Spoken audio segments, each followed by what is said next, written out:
Hello friends, नमस्कार दोस्तों। इंसान को जिज्ञासु कहें या फिर लालची, ये दोनों ही बातें इस पर फिट बैठती हैं। हम न केवल पृथ्वी पर जीवन या फिर बहुत सारी खोजें खोज रहे हैं, बल्कि इसके बाहर भी हम लगातार खोज किए जा रहे हैं। और सबसे अहम जो खोज है वो है जीवन की। ऐसे ही हम सब स्पेस तक पहुँचे, जहाँ हमने कई सारे ग्रहों के बारे में काफ़ी सारी जानकारियाँ हासिल की। और वैसे क्या आप जानते हैं कि इंसान सबसे पहले स्पेस में कब गया था? नहीं ना?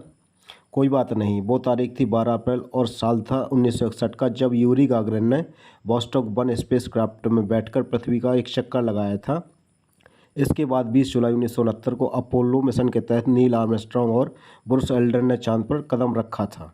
और इसके बाद 20 जुलाई 1976 को नासा का वाइकिंग फर्स्ट मिशन ने सरफेस पर सफलतापूर्वक लैंडिंग की थी। तो देखा आपने, हम इंसान टेक्नोलॉजी के मामले में कितना आगे बढ़ चुके हैं। जो कभी समुद्र पार करने के लिए भी 10 बार सोचता था, जो दूर तक के रास्ते तय करने के लिए भी एक साधन बैलगाड़ी या घोड़ा गाड़ी का इस्तेमाल करता था, आज वो चांद तक पहुंच गया है। हालांकि अभी भी हमने ब्रह्मांड के बारे में काफ़ी कुछ पता नहीं लगाया है और हमें अभी टाइप 1 सिविलाइजेशन का खिताब भी नहीं मिला है।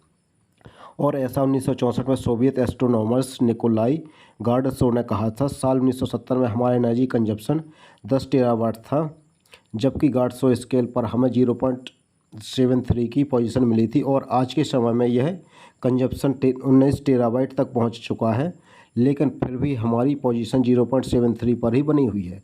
इससे यह स्पष्ट हो जाता है कि अभी हम टाइप 1 सिविलाइजेशन के करीब पहुंचे हैं। वैसे टाइप 1 सिविलाइजेशन वो होती है दोस्तों, जिसमें प्लेनेट की पूरी एनर्जी को कंट्रोल कर सकें। और टाइप 2 पूरे सोलर सिस्टम की और टाइप 3 पूरे गैलेक्सी की एनर्जी को कंट्रोल करने की ताकत रखती है।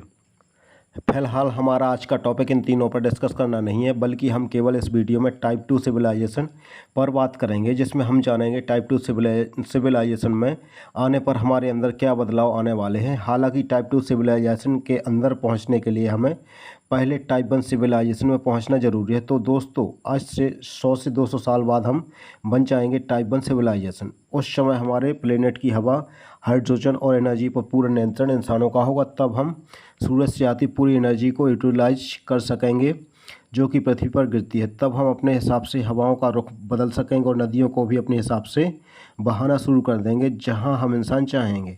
इतना ही नहीं, कहां पर गर्मी होगी और कहां पर बर्फ़ गिरेगी, इन सब पर भी हम इंसानों का ही कंट्रोल होगा। इसके साथ ही सुनामी जैसे तूफान भी हमारी परमिशन के बिना नहीं आ सकेंगे। हाँ, अब ये बात और है कि उस समय तक हम इंसान शायद पानी पर भी अपना घर बना चुके होंगे। उस समय तक हो सकता है कि हम इंसान इतने एडवांस हो गए होंगे कि कुछ मिनट में ही एक शहर से दूसरे शहर का सफ़र कर पाएंगे। टाइप 1 के बाद हमारा अगला टारगेट सूरज होगा और साथ ही हमारा सोलर सिस्टम। उस समय तक हम सूरज के साथ साथ सोलर सिस्टम तक पहुंच चुके होंगे। अब आपके मन में ये सवाल तो ज़रूर चल रहा होगा कि किस जगह पर इतनी एनर्जी बन रही होगी जो पूरे सिस्टम को लाइट दे सकती है और उसके करीब कोई कैसे रह सकता है। तो दोस्तों, उस समय तक हमारी टेक्नोलॉजी इतनी ज़्यादा एडवांस हो गई होगी कि हम इतने हाई अमाउंट हीट को और एनर्जी को कंट्रोल करने के काबिल होंगे। दोस्तों, आज हमने कई ग्रहों के बारे में पता लगाया है, लेकिन वहाँ पर होने वाले कुछ समस्याओं के कारण हम इंसान वहाँ घर नहीं बना सकते। जैसे मार्स को ही देख लीजिए, जहाँ कार्बन डाइऑक्साइड ज़्यादा है, तो वहीं जुपिटर और सैटर्न पर मीथेन की नदियाँ बह रही हैं। वहाँ पर तापमान भी काफ़ी कम है। इसी तरह वीनस पर तो हम 1 मिनट भी नहीं रुक पाएंगे, क्योंकि वहाँ का टेम्परेचर इतना ज़्यादा है कि हमारी जान चली जाएगी। लेकिन अब हमारे पास इतना ज़्यादा एनर्जी होगी, तब हम हर एक प्लेनेट को टेराफॉर्म कर पाएंगे और उसकी कंडीशन को सेम पृथ्वी जैसा बना पाएंगे। यानी कि जहाँ पर बहुत ज़्यादा सर्दी पड़ती है या गर्मी पड़ती है, उसके टेम्परेचर और एनर्जी को हम कंट्रोल कर पाएंगे। तब हम जिस प्लेनेट पर चाहें घर बना सकते हैं।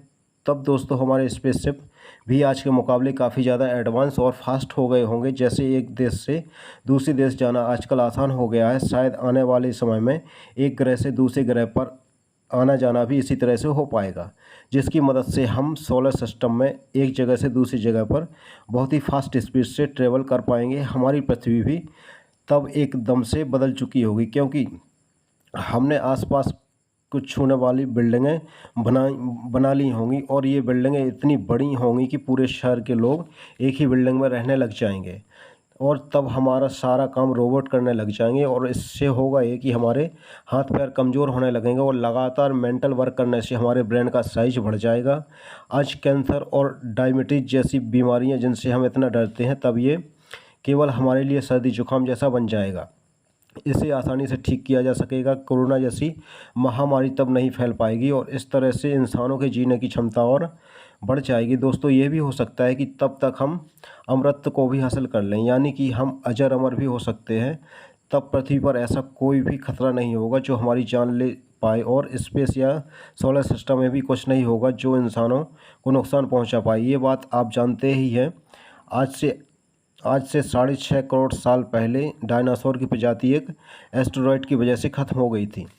लेकिन क्या आप जानते हैं, टाइप 2 सिविलाइजेशन के लिए ये एस्टेरॉयड भी कोई बड़ा खतरा नहीं होगा, क्योंकि हम आराम से एस्टेरॉयड को चुटकियों में ख़त्म कर पाएंगे। साथ ही हम पृथ्वी को एक जगह से दूसरी जगह शिफ्ट करने में भी सक्षम होंगे। तो दोस्तों, अब आप ये समझने की गलती मत करना कि हमारी ज़िंदगी को तब कोई खतरा नहीं होगा, क्योंकि तब ऐसे कई खतरे होंगे जो आउटर स्पेस से आकर हमें ख़त्म कर देंगे। यानी कि जैसे जैसे हम उन्नति करते जाएंगे वैसे वैसे हमारे लिए खतरे ही भी अलग तरीके से बनते जाएंगे। जैसे कोई ब्लैक होल जो अचानक से हमारे सोलर सिस्टम के अंदर दाखिल हो जाए और यहाँ से सारे मेटल को कंज्यूम कर ले, या फिर कोई टाइप 3 सिविलाइजेशन भी हमें रास्ते से हटाने के लिए हमें ख़त्म कर सकती है। अब बात करते हैं टाइप 2 सिविलाइजेशन के फ्यूचर प्लान की। वैसे हर सिविलाइजेशन का पहला मेन मोटिव प्रोग्रेस होता है। सोलर सिस्टम के बाद हमारा जो अगला लक्ष्य होगा वो हमारी मिल्की वे के दूसरे स्टार, सबसे पहले हम सबसे नज़दीक स्टार प्रोक्सिमा सेंचुरी पर कब्जा करेंगे। इसके बाद अन्य स्टार पर कब्जा करके हम टाइप 3 सिविलाइजेशन का रास्ता पार कर चुके होंगे। वैसे निकोला का दावा था कि हम 3200 साल में टाइप 2 सिविलाइजेशन बन चुके होंगे और टाइप 3 के लिए हमें 10 लाख से भी ज़्यादा सालों का समय लग सकता है। और ये तभी संभव है कि आने वाले 10 लाख साल तक मनुष्य की जाति यहाँ पर जिंदा रह पाए, क्योंकि जिस तरह से हम अपनी पृथ्वी को ख़राब कर रहे हैं, यहाँ के वातावरण को नष्ट कर रहे हैं, मुझे नहीं लगता है कि 10 लाख सालों तक यहाँ पर एक भी जीव रह पाएगा। इसलिए हमें टाइप 2 और टाइप 3 बनने से पहले हमें एक साधारण इंसान बनना ज़रूरी है, ताकि हम अपने आसपास के वातावरण को साफ़ रख पाएँ, अपने आसपास की हवा को साफ़ रख पाएँ, हम प्लास्टिक का कम से कम इस्तेमाल करें। दोस्तों, आपको यह जानकारी कैसी लगी कमेंट करें, और आपने अभी तक हमारे चैनल को सब्सक्राइब नहीं किया है तो सब्सक्राइब जरूर करें। धन्यवाद।